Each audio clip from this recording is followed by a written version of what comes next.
বাজারে এখন পাকা আম উঠে গেছে, তাই কাঁচা আমটা প্রায় শেষ হওয়ার পথে।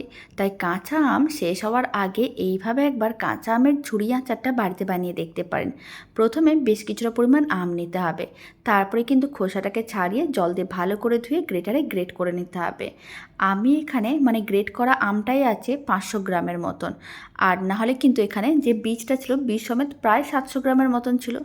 তারপর গ্রেট করা আমের মধ্যে দিতে হবে চিনির গুঁড়ো। এখানে আমি 300 থেকে 400 গ্রামের মতন চিনিকে মিক্সির জারের মধ্যে গুঁড়ো করে নিয়েছিলাম, সেই চিনির গুঁড়োটা দিয়ে দিলাম। আচারের জন্য একটা মশলা রেডি করব।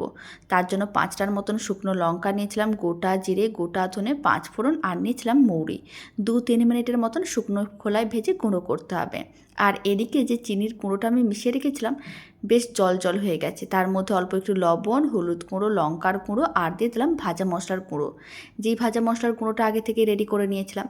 সমস্ত কিছু এইভাবেই কিন্তু একসঙ্গে ভালো করে মিশিয়ে নিতে হবে। আর যখন সমস্ত কিছু ভালো করে মেশানো হয়ে যাবে, মিশ্রণটাকে কড়াইয়ের মধ্যে দিয়ে দিতে হবে।